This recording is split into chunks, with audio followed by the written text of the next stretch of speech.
Entonces, obviamente les hice diferentes preguntas a todos, ya les di la calificación del examen.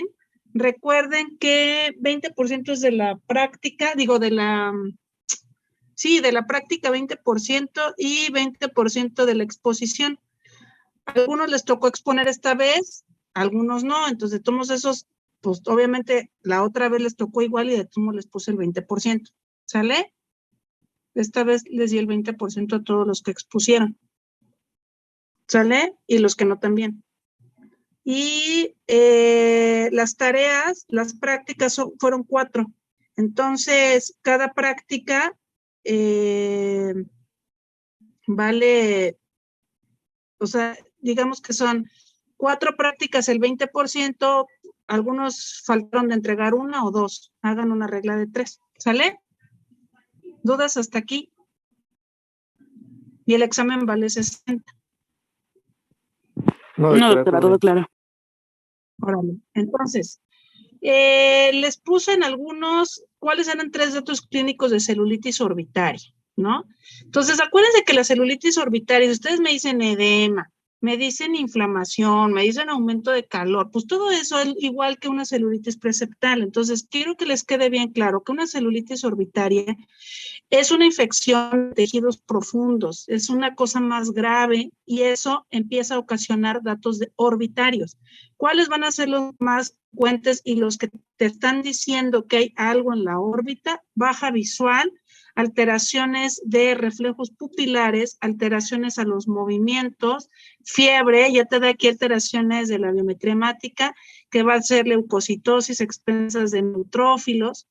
¿Ok? Recuerden siempre a pacientes inmunocomprometidos que en la mayoría pueden ser diabéticos, revisar el paladar si no hay algún tipo de alteración que va relacionada más con mucormitis, por ejemplo. ¿Ok? No sé si hay dudas hasta aquí. Entonces, a algunos les puse medios puntos, a algunos les puse, la verdad es que puntos completos como a 2 personas en este rubro. Los demás dijeron cosas que se semejaban pues a la celulitis preseptal. ¿Ok? Ahora, perdón, déjenme ver. ¿Qué tratamiento debo de dejar, no? En la celulitis orbitaria. Muchos me decían, por ejemplo, Moxiclav, o me decían ceftazidima o alguna cosa así. Recuerden primero que al ser una enfermedad grave, puede ocasionar complicaciones severas en las primeras 24 a 48 horas. Entonces, todos los pacientes en la celulitis preseptal son pacientes que se deben internar. Entonces, todos los medicamentos van a ser intravenosos. Entonces, las personas que me contestaban amoxiclav, pues es que no hay amoxiclav IV, ¿ok? Entonces, lo que debemos de dejar son cefalexina de tercera generación como la ceftriaxona, 1 gramo cada 12 horas, ¿vale? Se debe de estar haciendo una biometría hemática a las 24 horas del internamiento para ir monitoreando esto, al igual que química sanguínea, incluyendo hemoglobina glucosilada la primera ocasión. Si no, con química sanguínea cada 48 horas y checar glicemia capilar en el transcurso, o sea, vaya, glicemia capilar por turno, así se llama. Se le anexa metronidazol o clindamicina cuando estamos pensando en anaerobios, ¿no? Como por ejemplo alguna pieza dental o en inmunocomprometidos, a dosis de 600 miligramos cada 6 horas, ¿ok? ¿Cuánto tiempo vamos a dejar hospitalizado al paciente? Bueno, podemos mantenerlo hospitalizado al menos 7 días y después valorar si podemos dar tratamientos vía oral posterior a esto. ¿Ok? Y ahí sí graduarlo ya a cefalosporinas de segunda generación. ¿Sale? Luego, ¿qué otra cosa era? La neoplasia orbitaria más común de la glándula lagrimal, pues el adenoma pleomorfo. Lesión vascular orbitaria más frecuente del adulto. Algunos me decían que el meningioma. Acuérdense que el meningioma, pues se llama meningioma porque viene de las meninges, no es una lesión vascular. Entonces, esto es el hemangioma cavernoso, ¿vale? Para que no se les olvide. Es la lesión incluso La lesión orbitaria más frecuente en general, ¿ok? Como tal, incluso antes que la adenoma pleomorfo, es la lesión más frecuente. ¿Cuál? La vascular. ¿De esas cuáles? Del hemangioma cavernoso, ¿ok? De lenta progresión, son ojos bien saltones y con movilidad adecuada. El nervio óptico generalmente en la mayoría de los pacientes se encuentra conservado porque es tan lenta la progresión que el nervio se acomoda muy bien, los movimientos son bastante buenos y generalmente no hay diplopia, ¿ok? ¿Alguna duda? No, doctora. Ok. Dice que otra cosa, ¿cuál era el tipo más frecuente de glaucoma? Pues el glaucoma primario de ángulo abierto, algunos me decían de ángulo cerrado. No es el más frecuente, el ángulo cerrado es una variación anatómica cuando lo encontramos en estadios crónicos, o sea, gente que yo les decía que si iban por lentes, los veíamos y veíamos que el ángulo estaba estrecho, podemos hacer láser en ese momento.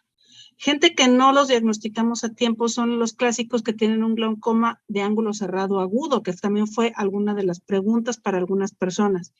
Entonces, ¿qué nos va a dar de síntomas un ángulo cerrado agudo? Son los clásicos pacientes que salen del cine, ¿ok? De estos que empiezan con una pérdida visual en segundos, con edema corneal bien importante, hiperemia, proptosis, dolor, ¿ok? Fotofobia, lagrimeo, porque el cierre angular es en agudo, ¿ok? El ángulo cerrado crónico generalmente no da síntomas hasta que sucede un evento como del que les estoy hablando, ¿ok? Entonces, el tipo más frecuente, glaucoma primario de ángulo abierto. ¿Qué características clínicas tiene el glaucoma de tensión normal? Que a algunos también les tocó esta pregunta. Acuérdense que el glaucoma es una neuropatía, ¿vale? Una neuropatía óptica. Entonces va a haber una disminución o una muerte celular anticipada de las neuronas, ¿no? Que viajan por el nervio óptico.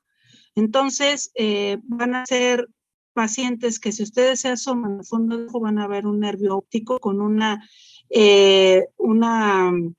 digamos, excavación más amplia de lo normal por esa falta de neuronas, ¿ok? Y que van a tener una presión dentro de límites normales. Generalmente son asintomáticos hasta etapas muy avanzadas, en donde va a disminuir el campo visual, ¿ok? Luego, ya les dije cuál sería el cuadro clínico clásico de un glaucoma de ángulo cerrado agudo. Les dije, algunos también, cuál era la importancia de un diagnóstico oportuno del glaucoma congénito. Pues es todo, porque en un niño, acuérdense que les había dicho que el niño se desarrolló de esa manera, ¿no? Desde el primer trimestre salió con alteraciones del canal de Schlemm. Entonces, todo el tiempo que estuvo inútero, pase. ¿Ya está? Ah, ok. En un paciente que estuvo inútero, sucede que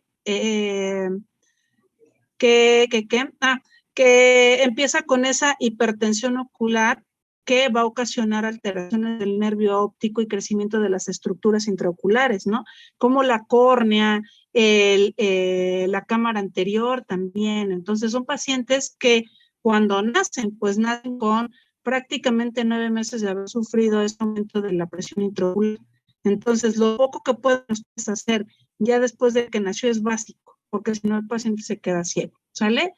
Características del glaucoma neovascular, pues son pacientes primero que deben ser diabéticos o con alguna un evento de oclusión de la vena central de la retina o ramas de la vena central de la retina, ¿no? La cosa es que hay hipoxia intraocular. Entonces, va a ocasionar esta neovascularización en el canal de Schlemm, ¿no? Que son, yo les dije que pensaran en esta madeja de pelos que se quedan en las coladeras. Entonces, esos son los neovasos que van a ocasionar que haya una poca filtración del líquido del humor acuoso, pues, y este aumento de la presión intraocular, que obviamente al ser crónico, pues va a generar ya ahora sí cambios del nervio óptico, ¿ok? El tratamiento de primera línea, Pues son los análogos de prostaglandinas, ¿ok? Se dejan una gota por la noche, el más usado es el Travatán, y también están los bloqueadores, beta bloqueadores, ¿no? Contraindicados en asma o alteraciones cardíacas. Entonces se dejan una vez cada 12 horas. Tratamiento para la blefaritis, siempre el aseo, ¿ok? El aseo de pestañas con shampoo de bebé o el árbol de té verde. Me decían Body Shop, no es un shampoo Body Shop, es un shampoo que venden en la tienda que se llama Body Shop, ¿ok? Pero ese es un shampoo de té verde. Luego, usar prednisolona con sulfacetamida cada 6 horas por 10 días y revalorar. ¿Ok? ¿Qué debo sospechar en un paciente joven con diagnóstico de ojo seco, severo o moderado? ¿Vale? Ningún paciente joven debe de cursar con ojo seco, ni siquiera leve, ¿vale? Siempre hay una alteración ahí. Entonces, secos, moderados o severos, jóvenes deben de pensar siempre en una enfermedad autoinmune. Más frecuente artritis reumatoide, Sjögren, lupus eritematoso, ¿vale? Cuadro clínico de una... Ah, no, esa creo que no se las pregunté. A ver, ¿por qué se desarrolla en pterigión? Bueno, pues acuérdense que los rayos ultravioleta alteran las células madres del limbo corneal, ¿vale? Entonces, estas células madre van a fungir como barrera de entre una zona vascular, como es la conjuntiva, a una avascular, como es la córnea, que es un tejido transparente. Entonces, si se pierden estas células madre, la conjuntiva puede traspasar hacia el lado transparente o avascular, ¿vale? Y entonces se forma el pterigión. Medidas que debo de tener, pues evitar los rayos ultravioleta en los casos de pingüéculas, que también a alguien le tocó esas preguntas. Evitar la exposición solar o a lámparas o a cualquier cosa que tenga luz ultravioleta, incluso las computadoras en lo que se pueda, ¿no? O el menor tiempo que lo puedan usar. Protección física, sombreros o lentes con protección de rayos ultravioleta y lubricantes para evitar que la pingüécula desarrolle un pterigión o que el pterigión se haga más grande. ¿Qué historia clínica clásica debe tener un paciente con queratocono? Son los pacientes jóvenes, acuérdense, alrededor de los 20 años, en donde van aumentando rápidamente de graduación hacia la miopía, obviamente, porque pues obviamente al ser la córnea un cono, pues crece el eje antero-posterior del ojo y se hace uno más miope. Entonces son gente que están recambiando lentes bien frecuente y hacia la miopía. Y esa como alteración de la curvatura corneal, ¿no? Que ya son queratometrías, eso, bueno, ya. Me conformaba con que me dijeran jóvenes con cambios de graduación importantes. ¿Qué otra me tocó? Sí, tocó cómo datos clínicos de un rabdomiosarcoma, ¿no?